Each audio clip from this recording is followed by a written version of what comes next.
Hi guys, welcome back to my channel. இன்றைக்கி நம்ம சுவையான ஆலு பரோட்டா எப்படி பண்ண போகிறோம்னு தான் பார்க்க போகிறோம். ஸோ வாங்க வீடியோக்குள்ளே போகலாம். ஆலு பரோட்டா செய்கிறதுக்கு முதல்ல நம்ம பரோட்டாவுக்கு மாவு செஞ்சிடலாம். நான் இன்றைக்கி 1/2 கிலோ கோதுமை மாவு எடுத்துருக்கேன். அதை சேர்த்துக்கலாம். அதுக்கப்புறம் உப்பு 1 ஸ்பூன். உப்பு போட்டுட்டு மாவையும் உப்பையும் நல்லா கலந்துட்டலாம்.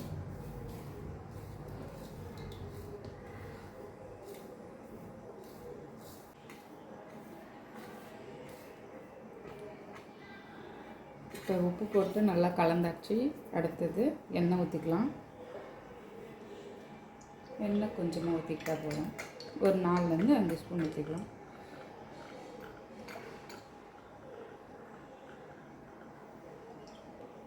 அடுத்தது தண்ணி ஊற்றிக்கலாம்.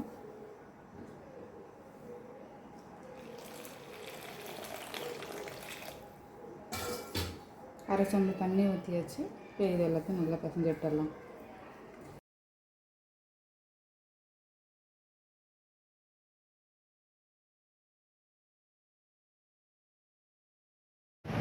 இப்போ மாவெல்லாம் நல்லா பிசைஞ்சு ரெடி ஆகிடுச்சு. அடுத்தது இப்போ நம்ம மாவு ஊற வைக்க போகிறோம். ஊற வைக்கிறதுக்கு முன்னாடி கொஞ்சம் எண்ணெய் சேர்த்து மாவில் நல்லா தடவி விட்டுட்டு ஒரு துணி போட்டு க்ளோஸ் பண்ணிவிட்டு 30 நிமிஷம் ஊற வைக்க போகிறோம்.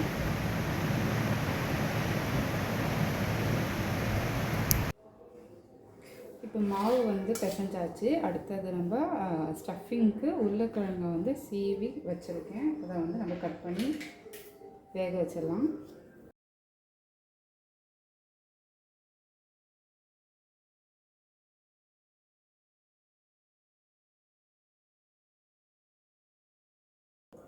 இப்போ உருளைக்கிழங்குலாம் கட் பண்ணி வச்சு அடுத்தது இதில் தண்ணி, உப்பு, மஞ்சள்தூள் போட்டு வேக வச்சிடலாம். வேக வச்ச உருளைக்கிழங்கு நல்லா வெந்துருச்சு. இப்போ நம்ம ஸ்டஃபிங் செய்ய ஆரம்பிச்சிடலாம். அடுப்பை பற்ற வச்சு அதில் ஒரு வானல் வச்சுட்டு 2லேருந்து 3 ஸ்பூன் எண்ணெய் ஊற்றிக்கலாம்.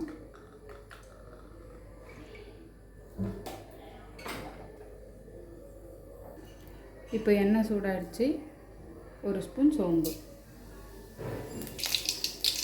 சோம்பு பொரிஞ்சு வர டைமில் நம்ம கருவேப்பிலை ஒரு கொத்து ஆட் பண்ணிக்கலாம். அதுக்கப்புறம் ஒரு கை புதினா, அதுக்கப்புறம் 2 பச்சை மிளகாய் நறுக்கி வச்சுருக்கேன், அதையும் சேர்த்துடலாம். இப்போ இது எல்லாத்தையும் நல்லா வதக்கிட்டு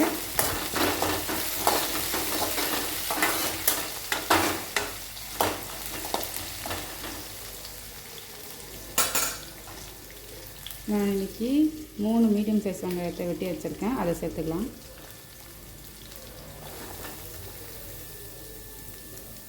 வெங்காயம் வதங்கிறதுக்கு கொஞ்சம் உப்பு. இப்போ இது எல்லாத்தையும் நல்லா வதக்கிடலாம்.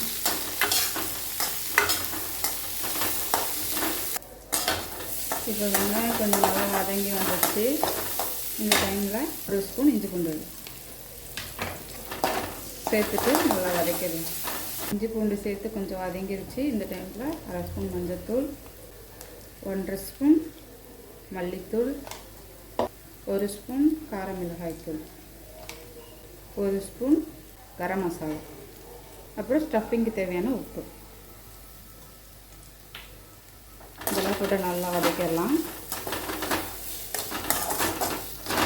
இப்போது உருளைக்கிழங்கு வேக வச்சதை நான் நல்லா மசிச்சு வச்சுருக்கேன், அதை சேர்த்துடலாம்.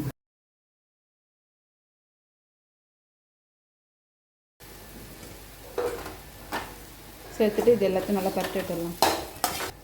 இப்போ நம்மளோட ஆலு பரோட்டாவுக்கு ஸ்டஃப் பண்ணுற மசாலா ரெடி ஆகிடுச்சு. இப்போ இது நல்லா ஆறட்டும்.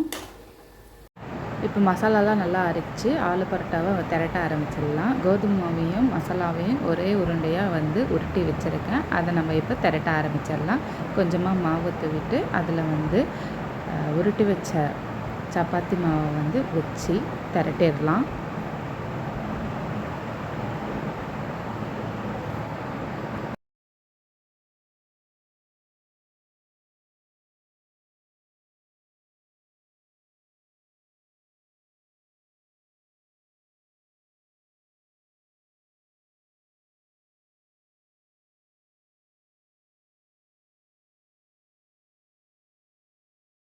இப்போ மாவை வந்து ஒரு மீடியம் சைஸு திரட்டிக்கணும். அடுத்தது நம்ம உருட்டி வச்ச மசாலாவை நடுவில் வச்சுட்டு மசாலா வெளியே வராதபடி 4 சைடும் நல்லா மடித்து பிடிச்சி வச்சுக்கணும்.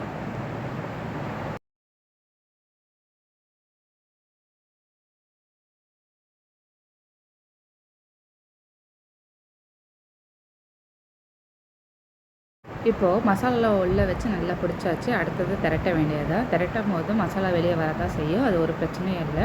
நீங்கள் அதுக்கேற்ற மாரி கொஞ்சம் பொறுமையாக திரட்டிக்கோங்க.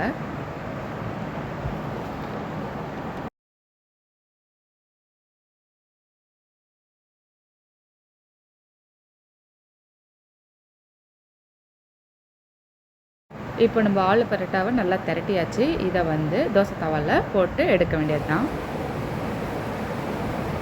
அதுக்கு அடுப்பை ஆன் பண்ணி ஒரு தோசை தவா வச்சிடலாம். தவா வச்சுட்டு தவா சூடானதுக்கப்புறம் எண்ணெயை வந்து கொஞ்சமாக சேர்த்துக்கலாம். இப்போது திரட்டி வச்ச ஆலு பரோட்டாவை நம்ம தவாவில் சேர்த்துக்கலாம். இப்போ கீழே எப்படி எண்ணெய் சேர்த்துமோ அதேமாரி பரோட்டாக்கு மேலேயும் கொஞ்சம் எண்ணெய் சேர்த்து நல்லா வந்து தடவி விட்டுடலாம்.